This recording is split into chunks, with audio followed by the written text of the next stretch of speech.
Students, आज हमने जो है नई सीरीज स्टार्ट करी है 10th बोर्ड के लिए। अब इस साल से बोर्ड है तो हम रेगुलर एक के बाद एक वीडियो बनाएंगे हर चैप्टर वाइज। सबसे पहले हमने आज chapter number 1 chemical reaction and equations. हम इसमें बिल्कुल कोशिश करेंगे कि जो हमारे लेसन है वो कंसेप्ट है वो बहुत इजी से इजी वे में आपके सामने रख सकें। इसके बाद हम शुरू करेंगे। सबसे पहले इसमें जो दिया हुआ है वो है केमिकल जैसे आप हमारे चारों तरफ अपन देखते हैं कि जैसे मिल्क को अगर हम रूम टेम्परेचर पर रखते हैं समर में तो वो फट जाता है। तो उसमें क्या हुआ, एक रिएक्शन हुई, केमिकल रिएक्शन। कोई आयरन, तवा, पेन, नेल, अगर उसको ह्यूमिड एटमॉस्फेयर में रखेंगे तो क्या होगा, तो पानी की वजह, जो ह्यूमिडिटी है उसकी वजह से रस्ट आ जाएगा, उस पर जंग लग जाएगा। ग्रेप्स गेट फर्मेंटेड, जो ग्रेप्स होते हैं वो सड़ जाएंगे, जो अंगूर है वो सड़ जाएंगे हवा में रखने से। फूड इज कुक्ड, जब फूड जो है हम बनाते हैं खाना तो एक फॉर्म से दूसरी फॉर्म में कन्वर्ट हो जाता है, तो वो food get digested in our body. जो लार्ज मोलिक्यूल होते हैं फूड के, वो छोटे छोटे मोलिक्यूल, छोटे छोटे पार्टिकल्स में, बड़े पार्टिकल्स छोटे पार्टिकल्स में कन्वर्ट हो जाते हैं। वी रेस्पायर, जब हम रेस्पिरेशन करते हैं तो हम ऑक्सीजन जो है हमारा ब्लड में जाता है, ब्लड से कार्बन डाइऑक्साइड वापस बाहर आती है, तो ये रेस्पिरेशन। तो ये सब क्या है, ये सब केमिकल रिएक्शंस है।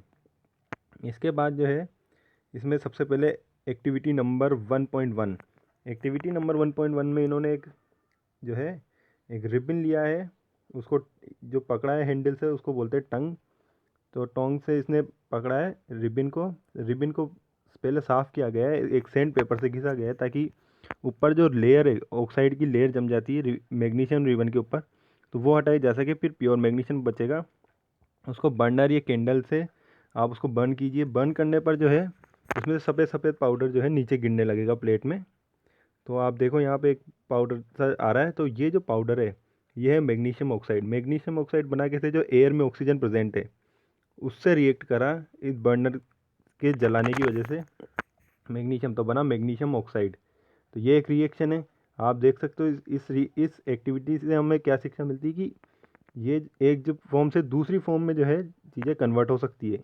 इसमें फिजिकल फॉर्म में चेंजेस आ रहे हैं, केमिकल फॉर्म में चेंजेस आ रहे हैं। इसके बाद जो है एक्टिविटी नंबर 1.2 है। इसके अंदर है एक्टिविटी नंबर 1.2 के अंदर जो है take a lead nitrate solution in a test tube. एक टेस्ट ट्यूब में लेड नाइट्रेट सॉल्यूशन लिया गया। Add potassium iodide solution to this, उसमें पोटेशियम आयोडाइड सॉल्यूशन मिलाया गया। तो हमें क्या ऑब्जर्व मिलेगा, तो आप जब इसको मिलाओगे तो आपको पता चलेगा कि नीचे नीचे जब आप टेस्ट ट्यूब के देखोगे तो नीचे येलो येलो कलर का प्रेसिपिटेट नज़र आएगा। तो ये प्रेसिपिटेट जो है PbI2 का होता है। तो जब हमने लेड नाइट्रेट को पोटेशियम आयोडाइड के साथ रिएक्ट कराया तो बना पोटेशियम, ये लेड आयोडाइड और पोटेशियम नाइट्रेट। तो लेड आयोडाइड का कलर जो है येलो होता है, वो प्रेसिपिटेशन की तरह नीचे बढ़ जाता है। ये एक डबल डिस्प्लेसमेंट रिएक्शन है जो कि हम टाइप ऑफ रिएक्शंस के अंदर पढ़ेंगे। जो इसके बाद है एक्टिविटी नंबर 1.3। इसके अंदर जो है हमने जिंक के ग्रेन्यूल्स लेने। जिंक ग्रेन्यूल्स लेने के बाद जो है हम उसमें एसिड मिलाएंगे, चाहे वो हाइड्रोक्लोरिक एसिड हो सकता है या सल्फ्यूरिक एसिड हो सकता है। एसिड को बहुत ध्यान से हमें केयरली इसमें डालना है। इसके बाद जो है हम इसको ऑब्ज़र्व करेंगे, और जब हम इसको ऑब्ज़र्व करेंगे तो हमें पता चलेगा कि जो जिंक था वो जिंक क्लोराइड में कन्वर्ट हो चुका है और हाइड्रोजन गैस निकल रही है। तो सबसे पहला हमारा ऑब्जर्वेशन होगा हाइड्रोजन गैस। ऊपर से अगर हाइड्रोजन निकलेगी तो हम उसके पास में जो है कैंडल जलती हुई लेके जाएंगे तो पॉप साउंड करेगी, इसमें पटाखे फूटने जैसी आवाज़ आएगी। और अगर हम टेस्ट ट्यूब के हाथ लगाएंगे तो वो हल्की हल्की गर्म हो जाएगी। तो इसमें जो है टेम्परेचर में चेंज आया और जो है एक फॉर्म से दूसरी फॉर्म में चीज़ें कन्वर्ट हो रही है। तो केमिकल रिएक्शन से टेम्परेचर में भी चेंज आ सकता है। तो इन दोनों, ये जो 1.2 है, इससे हमें ये शिक्षा मिलती है इस एक्टिविटी से कि जो कलर है रिएक्शन का, उस रिएक्शन होने की वजह से कलर भी चेंज हो सकता है। और 1.3 से हमें पता चलता है कि टेम्परेचर में भी चेंज आ सकता है। यही चीज़ इसने NCERT ने नीचे भी बोली है कि जब एक रिएक्शन होती है तो उसकी वजह से जो है चेंज इन स्टेट, एक स्टेट में चेंज आता है, मतलब कि लिक्विड गैस में, गैस से सॉलिड लिक्विड, मतलब ये आपस में इंटर कन्वर्ट होते रहते हैं। कलर में चेंज आता है, हमने 1.2 में देखा येलो प्रेसिपिटेट बना था। इवोल्यूशन ऑफ गैस हमने देखा 1.3 के अंदर की हाइड्रोजन गैस निकल रही है। चेंज इन टेम्परेचर 1.3 में हमने देखा कि जब हमने टेस्ट ट्यूब के हाथ लगाया तो टेम्परेचर इंक्रीज़ नज़र आया। तो टेम्परेचर में चेंज आ सकता है। इसके बाद हमारा जो है मेन कंसेप्चुअल पार्ट अब शुरू होगा। सबसे पहले है केमिकल इक्वेशंस। केमिकल इक्वेशंस में अब सब इसकी एक जो समझाया गया वो ये है कि जैसे हम किसी भी केमिकल इक्वेशन को बोलेंगे तो हम कैसे बोलेंगे कि magnesium ribbon is burned in oxygen. ये पहली जो 1.1 हमारे एक्सपेरिमेंट था वही है। तो व्हेन ए हम सबसे पहले अगर इस लाइन को इस तरीके से बोलेंगे, when A magnesium ribbon is burned in oxygen it converted to magnesium oxide. तो ये एक बहुत बड़ी लाइन हो जाएगी। इसी लाइन को हम इस तरीके से भी लिख सकते हैं कि मैग्नीशियम प्लस ऑक्सीजन, फिर ये एरो आप दिख रहे हो, टू फॉर्म मैग्नीशियम ऑक्साइड, यानी magnesium plus oxygen to form magnesium oxide. तो ये थोड़ा छोटा तरीका हो गया लिखने का। ये जो लेफ्ट साइड में है ये इनको बोलते हैं हम रिएक्टेंट, और जो राइट साइड में है इसको बोलते हैं प्रोडक्ट। जो लेफ्ट में है उसको रिएक्टेंट, जो राइट में उसको प्रोडक्ट। तो मैग्नीशियम प्लस ऑक्सीजन, ऑक्सीजन कहाँ थी? एयर में, तो उससे बना मैग्नीशियम ऑक्साइड। अच्छा, इससे भी छोटे तरीके से लिखा जा सकता है क्या? तो हाँ, इससे भी छोटे तरीके से हम लिखेंगे। हम इसके लिए क्या करेंगे, हम सिंबल्स का यूज़ करेंगे। जैसे मैग्नीशियम के लिए Mg, ऑक्सीजन गैस के लिए O2, to form MgO magnesium oxide. तो हमने और छोटा करके इसको Mg plus O2 to form MgO। तो इस और हम इजीली इसको लिख पाए हैं। तो ये है Mg plus O2 to form MgO। ये सबसे स्मॉलेस्ट फॉर्म है इसकी, ये सबसे ईजीएस्ट फॉर्म है इसके लिखने की, कि हम magnesium plus oxygen to form magnesium oxide को सबसे इजी तरीके से कैसे लिख सकते हैं। और इसी को हम बोलते हैं स्केलेटल केमिकल इक्वेशन। इसकी स्केलेटल यानी कि बेसिक केमिकल इक्वेशन है जो हम लिख सकते हैं। इसके बाद जो इसका कंसेप्चुअल पार्ट है वो है बैलेंसिंग द केमिकल इक्वेशन, कि हम एक केमिकल इक्वेशन को कैसे बैलेंस करें। बैलेंस से यहाँ पे मतलब है कि दोनों तरफ जो है इक्वल पार्ट नज़र आना चाहिए। मतलब कि ये आप हमने 9th क्लास में देखा था कि कुछ लॉ आए थे, जैसे लॉ ऑफ मास कंजर्वेशन। तो मास कंजर्वेशन में ये था कि जो रिएक्शन होने के पहले जितना मास होता है, रिएक्शन होने के बाद भी उतना ही मास बचता है। तो इसको बोलते हैं law of conservation of mass. तो इसको ये फॉलो होना चाहिए। इसको फॉलो होने के लिए दोनों तरफ जो है इक्वल मासेज, यानी कि इक्वल अमाउंट में एटम और मॉलिक्यूल्स प्रेजेंट होने चाहिए। अब हम हमारे दो तरीके हैं। एक तो एनसीईआरटी ने दे रखा है जो थोड़ा कॉम्प्लिकेटेड है, तो हम पहले हमारा इजी तरीका देखेंगे, फिर हम जो है इसके कॉम्प्लिकेटेड तरीके पे आएंगे। तो बैलेंसिंग द केमिकल इक्वेशन, सबसे पहले हम देख रहे हैं कि जैसे हम सिंबल्स का यूज़ करते हैं। जैसे मैग्नीशियम के लिए Mg, सोडियम के लिए Na। हमने पहले किसी सिंबल का यूज़ नहीं करा है, हम पहले ट्राइंगल और सर्कल से इसको समझेंगे। तो जैसे मान लो ये लेफ्ट हैंड साइड है, 2 ट्राइंगल प्लस 2 सर्किल। फिर हम राइट हैंड साइड में जाएंगे तो इधर है कि 1 ट्राइंगल 2 सर्किल प्लस 2 ट्राइंगल। तो उस तरफ जो है 2 ट्राइंगल 2 सर्किल, इस तरफ 1 ट्राइंगल 2 सर्किल प्लस 2 ट्राइंगल। तो अपन को पता चल जाए, जब हम दोनों को देखेंगे तो हमें इसकी इम्बैलेंस का पता चलेगा कि उधर 2 ट्राइंगल है, इधर 3 ट्राइंगल है। तो हमारा सबसे पहला स्टेप ये होगा कि हम सबसे पहले ट्राइंगल्स को अलग करेंगे। तो हमने इधर 2 ट्राइंगल जो है अलग कर लिए, और इस तरफ जो है हमने 1 ट्राइंगल प्लस 2 ट्राइंगल, इधर 3 ट्राइंगल हो गए। अब सबसे बड़ी बात ये है कि हमें जो है इधर 1 ट्राइंगल प्लस 2 ट्राइंगल और लेफ्ट हैंड साइड में जो 2 ट्राइंगल है, अब इन दोनों को बराबर करना है। तो हम बराबर कैसे करेंगे, हम थोड़ा सा सोचेंगे। तो सोचने के बाद हमें पता चलेगा कि अगर हम इस लेफ्ट हैंड साइड के ट्राइंगल को 2 से मल्टीप्लाई करेंगे तो ये 4 हो जाएगा, और राइट हैंड साइड में जो सिंगल ट्राइंगल है उसको 2 से मल्टीप्लाई करेगा तो ये 2 हो जाएंगे। तो इस तरफ 2 प्लस 2 4 हो जाएंगे, और राइट हैंड साइड में और लेफ्ट हैंड साइड में भी 4 हो जाएंगे। तो इस तरीके से दोनों तरफ ट्राइंगल बराबर आ जाएंगे। तो हमारे पास इक्वेशन आएगी 2 into 2 triangles to form 2 triangles plus triangle, यानी 2, इधर भी 4 ट्राइंगल राइट हैंड साइड में और लेफ्ट हैंड साइड में भी 2 ट्राइंगल।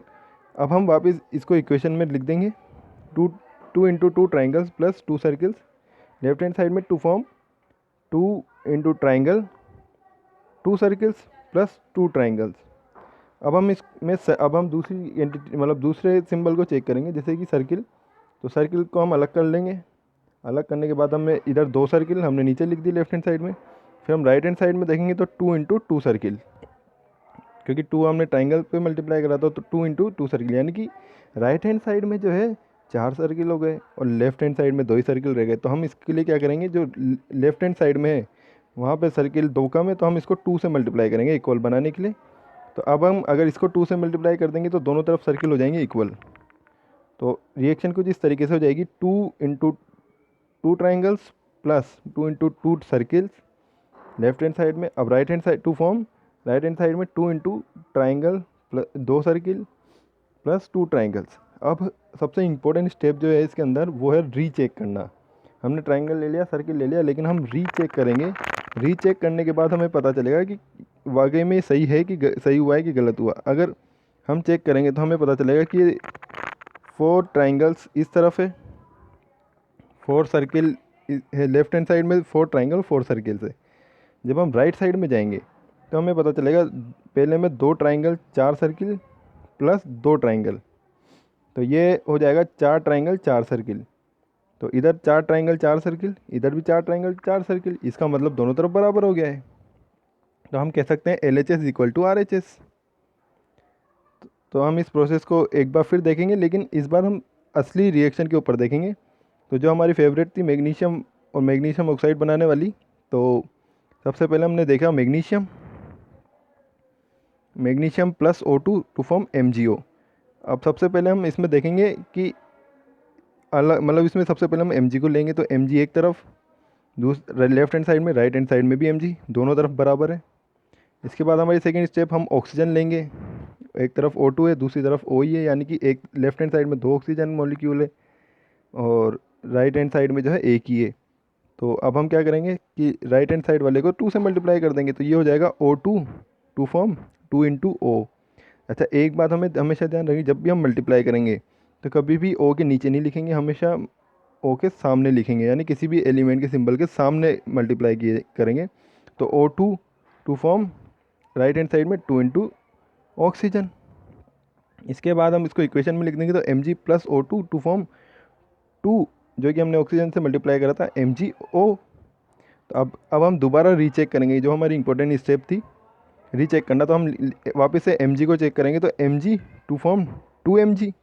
अब पहले तो हमारे Mg बैलेंस आ रहे थे, अब यहाँ पर गड़बड़ हो गई, ऑक्सीजन 2 से मल्टीप्लाई करने की वजह से Mg भी 2 हो गए। तो अब हम इसको बैलेंस कैसे करेंगे कि लेफ्ट हैंड साइड वाले Mg को किससे मल्टीप्लाई कर देंगे, 2 से। तो दोनों तरफ 2Mg हो जाएगा, तो ये हो जाएगा 2Mg टू फॉर्म 2Mg, यानी कि बैलेंस हो गया। ऐसे हम ऑक्सीजन को चेक करेंगे, तो ऑक्सीजन एक तरफ 2 और दूसरी तरफ भी 2 हो जाएगा, तो मतलब अब ये दोनों तरफ बैलेंस हो चुका है। तो 2 into Mg plus O2 to form 2MgO, यानी कि LHS is equal to RHS। ये एक सिंपल तरीका है, अगर आप 1-2 बार प्रैक्टिस करोगे तो बहुत ही ईजीली, मुश्किल से आधा मिनट भी आपको नहीं लगेगा बैलेंस करने में। इसके बाद हम NCERT का तरीका देखेंगे कि NCERT ने कैसे समझाया है बैलेंस केमिकल इक्वेशंस। तो इसमें सबसे पहले इसने law of conservation of mass की बात करी है, जो कि हम पहले मैं बता चुका हूँ कि एक तरफ मास बराबर होगा तो दूसरी लेफ्ट हैंड साइड में, तो राइट हैंड साइड में रिएक्शन होने के बाद भी मास वही होना चाहिए उस रिएक्शन में। तो इसके बाद जो है इसने सबसे पहले इसने जो इक्वेशन लिए हुए zinc plus sulphuric acid to form zinc sulphate plus hydrogen. तो ये वो एक्सरसाइज ये थी हमारे, जो पहले हमने एक्सरसाइज उसके अंदर एक्टिविटी के अंदर देखी थी। जिंक के ग्रेन्यूल्स लिए थे हमने, एसिड लिया था, उसमें हाइड्रोजन गैस निकली थी और टेम्परेचर भी बढ़ा था। तो ये वही है। तो Zn plus H2SO4 to form ZnSO4 plus H2। तो इसको बैलेंस करने के लिए सबसे पहले जो इसने लिखा टेबल बनाई है, जिंक आपको नज़र आ रहा है, जिंक एक तरफ, हाइड्रोजन सल्फर ऑक्सीजन, फिर बीच में LHS और फिर RHS। तो number of atom in reactant, तो जिंक एक, और number of atom in product, तो जिंक जो है लेफ्ट हैंड साइड में 1, राइट में 1, हाइड्रोजन 2, लेफ्ट में 2 और राइट में भी 2, सल्फ़र जो है लेफ्ट में 1, राइट में भी 1 और ऑक्सीजन 4। इसका मतलब कि यहाँ पे कोई भी इनबैलेंस नहीं है, मतलब पूरी केमिकल इक्वेशन पहले से ही बैलेंस है। तो हम इसको छोड़ देंगे ऐसा कैसा। फिर इसके बाद इसने सेकेंड इक्वेशन है Fe plus H2O to form Fe3O4 plus H2। तो इसमें सबसे पहले इसने स्टेप नंबर 1 दी है कि ब्रैकेट बनाना, मतलब कि एक डब्बा रेक्टेंगल बना लो। इसका मतलब ये है कि इन फॉर्मूलों के साथ हमें कोई छेड़छाड़ नहीं करनी। जो भी हम इसके साथ छेड़छाड़ करेंगे वो, मतलब जो भी हम इससे मल्टीप्लाई या जो भी करेंगे वो इसके बाहर ही करेंगे। तो वही इसने टेबल बनाई वापस से, Fe, H और O LHS RHS, तो आप इसमें देखोगे कि Fe जो है LHS में 1, RHS में 3 है, हाइड्रोजन दोनों तरफ बैलेंस है 2-2। ऑक्सीजन जो है 1 LHS में और RHS में 4, यानी कि लेफ्ट साइड में 1 और राइट साइड में 4, तो यहाँ पे इम्बैलेंस है Fe का भी और O का भी। इस इम्बैलेंस को सही कैसे करा है इसने, तो NCERT वाला सही करेगा। सबसे पहले इसने एक टेबल बनाई थी, तो ये अच्छा हम जो है अलग अलग एटम लेकर के अलग अलग लेकर के कर रहे थे, लेकिन इसने जो है पूरे के पूरे मॉलिक्यूल लिए। जैसे ये इक्वेशन है, इसमें जो है इसने सबसे पहले ऑक्सीजन को अगर ये बैलेंस करेगा तो एक तरफ पे राइट हैंड साइड में Fe3O4 में 4 ऑक्सीजन है, और अगर आप लेफ्ट हैंड साइड में देखोगे तो एक ही ऑक्सीजन है। तो अब ये पूरे पूरे मॉलिक्यूल को मल्टीप्लाई करेगा, जैसे इसने H2O से करा 4 को मल्टीप्लाई, और जो है Fe3O4 को जो है पहले से यहाँ पे 4 है तो इसको किसी से तो ये एक पूरे के पूरे मॉलिक्यूल को इसने मल्टीप्लाई करा, लेकिन ये फिर भी पार्शियली बैलेंस इक्वेशन है। फिर इसने अगली स्टेप में देखो, जहाँ पे इसने H2O को 4 से मल्टीप्लाई करा है, फिर अगली स्टेप में इसने जो है Fe को बैलेंस करा। तो राइट हैंड साइड में तो है 3 Fe, यानी कि 3 Fe के मॉलिक्यूल, और लेफ्ट हैंड साइड में केवल एक ही है। तो इसको जो है इसने जो अगर ये इसको सही, इसने क्या करा है, हाँ इसने फिर से जो इसने हाइड्रोजन बैलेंस करें, इसने एक तरफ हाइड्रोजन थे H2, दूसरी तरफ H2 × 4 हो गए थे, यानी कि इधर 8 हो गए। तो इसने दोबारा इधर 4 से मल्टीप्लाई करा राइट हैंड साइड को और बराबर हाइड्रोजन लिया है। फिर इसके बाद जो है इसने Fe को बैलेंस करा, तो इधर 3 से मल्टीप्लाई करना पड़ा। फिर लेफ्ट हैंड साइड में इसने 3 से मल्टीप्लाई करा, राइट में पहले से ही सही था। तो इतनी बड़ी प्रोसेस करने के बाद जो है इसको पता चला कि इसने जो लिखा है balance chemical equation 3Fe + 4H2O to form Fe3O4 + 4H2। तो ये एक हिट एंड ट्रायल मेथड है जो कि NCERT वाले ने यूज़ करा है कि आप बस लिखो पूरे के पूरे। इसने मॉलिक्यूल से मल्टीप्लाई करा है, हमने इतना कॉम्प्लिकेटेड तरीके से नहीं करा था, हमने बहुत सिंपल तरीके से उसको अलग अलग मॉलिक्यूल अलग अलग एटम्स ले करके हमने सोल्व करा था। तो ये भी एक तरीका है, लेकिन ये थोड़ा कॉम्प्लिकेटेड हो जाता है क्योंकि इसमें पूरे पूरे मॉलिक्यूल यूज़ करें। इसके बाद है writing the symbol of physical state. तो सबसे अब बैलेंस केमिकल इक्वेशन यहीं पे ख़त्म हो गई। इसके बाद है कि सिंबल्स लिखना फिजिकल स्टेट के। फिजिकल स्टेट होती है हमारे पास लिक्विड, सॉलिड, गैस, और इसमें एक और है एक्वस। एक्वस का मैं बता दूं आपको, एक्वस का मतलब होता है कि कोई भी सब्सटेंस है वो पानी के अंदर है, मतलब डाइल्यूट हो रहा है, वो पानी के अंदर घुला हुआ है। तो सबसे पहले इसने रिएक्शन दी है वो है 3Fe, एस का मतलब सॉलिड, प्लस H2O यानी गैस। अब यहाँ H2O गैस यानी कि स्टीम की बात कर रहा है, ये भाप की बात कर रहा है। To form Fe3O4 ferrous oxide, ये सॉलिड है, प्लस 4H2 तो गैस, G यानी गैस, तो ये गैस की फॉर्म में।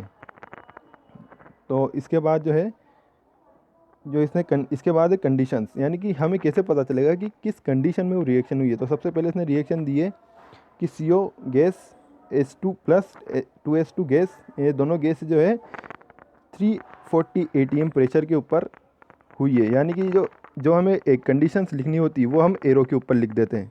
जैसे यहाँ 340 ATM लिखा हुआ है, तो इससे बना हमारे पास मेथनॉल जो कि लिक्विड है, CH3OH। इसके बाद जो है सेकंड रिएक्शन दे रखी है, फोटोसिंथेसिस रिएक्शन है, 6CO2 एक्वस, यानी कि पानी के साथ, प्लस 12H2O लिक्विड। तो अब ये जो ग्लूकोज बना ये सनलाइट और क्लोरोफिल की प्रेजेंस में बना है, to form glucose plus oxygen plus water.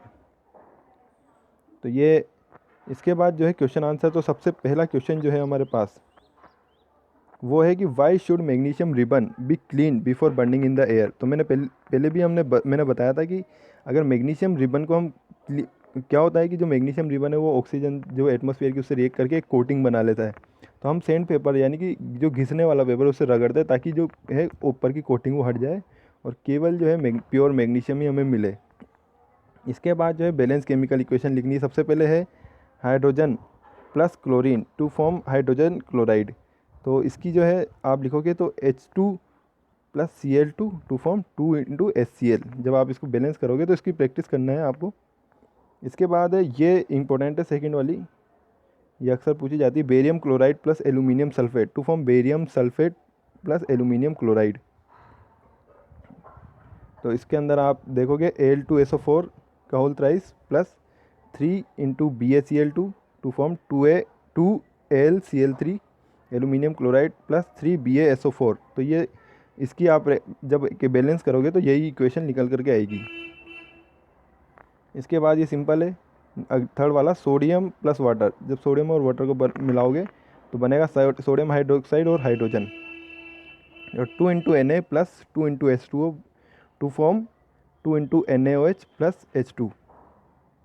इसके बाद है write a balance chemical equation. Third question, एक बैलेंस केमिकल इक्वेशन लिखनी है लेकिन उसकी स्टेट भी बतानी है। तो बैलेंस केमिकल इक्वेशन तो हम लिख देंगे, लेकिन स्टेट का कैसे पता चलेगा? तो स्टेट के लिए मैं बताऊँ आपको, क्वेश्चन को ढंग से पढ़ना पड़ेगा। जैसे कि मैं आपको एग्जांपल देता हूँ, जैसे इसने फर्स्ट क्वेश्चन बोला है, तो फर्स्ट क्वेश्चन में इसने बोला सॉल्यूशन ऑफ बेरियम क्लोराइड, यानी कि बेरियम क्लोराइड का सॉल्यूशन मतलब वो पानी के अंदर है, उसको एक्वस स्टेट देनी है। And sodium sulphate in water, देखो तो इसको भी जो है एक्वस स्टेट देनी है। React with give insoluble barium sulphate, insoluble यानी कि वो मिक्स नहीं हुआ, बेरियम सल्फेट जो बना है वो मिक्स नहीं हुआ, यानी कि वो सॉलिड फॉर्म में। And the solution of sodium chloride, अब सॉल्यूशन है सोडियम क्लोराइड का, यानी कि वो एक्वस स्टेट में। तो इसकी जो रिएक्शन बनेगी वो इस तरीके से बनेगी कि barium chloride aqueous plus Na2SO4 aqueous to form BaSO4, ये सॉलिड था, ये इनसोल्यूबल था, प्लस 2 इंटू NaCl एक्वस। तो इसको बैलेंस भी कराया, हमने इसकी स्टेट भी लिखी क्वेश्चन को ढंग से पढ़ करके। इसके बाद हम फिर से देखो, इसका सेकंड है, इसको भी हम ढंग से पढ़ेंगे और इसकी स्टेट का पता लगाएंगे। बैलेंस तो आप कर ही लोगे। तो sodium hydroxide solution in water, देखो इसने ब्रैकेट में इन वाटर लिखा है तो aqueous. React with hydrochloric acid solution, फिर इसने सोल्यूशन बोल दिया, ब्रैकेट में इसने इन वाटर भी बोला लेकिन सोल्यूशन बोल दिया, इसका मतलब aqueous. To produce sodium chloride solution यानी फिर एक्वस। एंड वाटर लिक्विड है। इसकी रिएक्शन कुछ इस तरीके से बनेगी कि NaOH aqueous plus HCl aqueous to form NaCl aqueous plus H2 gas. अब जो हाइड्रोजन है वो गैस की फॉर्म में बाहर निकली है। तो ये हमारा पहला पार्ट था इस चैप्टर का। बाकी बचा हुआ चैप्टर को हम सेकंड वीडियो में बनाएंगे। तो इसमें हमारा मेन जो है टारगेट वीडियो बनाने का वो ये है कि हम सिंपल से सिंपल तरीका जो कंसेप्ट है वो सिखा सकें। जो इसके बाद जो मैं आपको बता देना चाहता हूँ कि आप किसी मतलब ऐसे कोई गाइड की और किसी की ज़रूरत नहीं है। आप ऐसे सिंपली आप अगर इसकी प्रैक्टिस कर लोगे और ये वीडियो को 1-2 बार अगर देख लोगे तो आपको किसी और मटेरियल या और ज़्यादा ऐसे कोई डीप स्टडी करने की ज़रूरत नहीं है। बस ये है कि प्रैक्टिस होनी चाहिए। बाकी हम इसका सेकंड पार्ट जो है टाइप्स ऑफ केमिकल रिएक्शन ये लेकर के आएंगे सेकंड वीडियो में।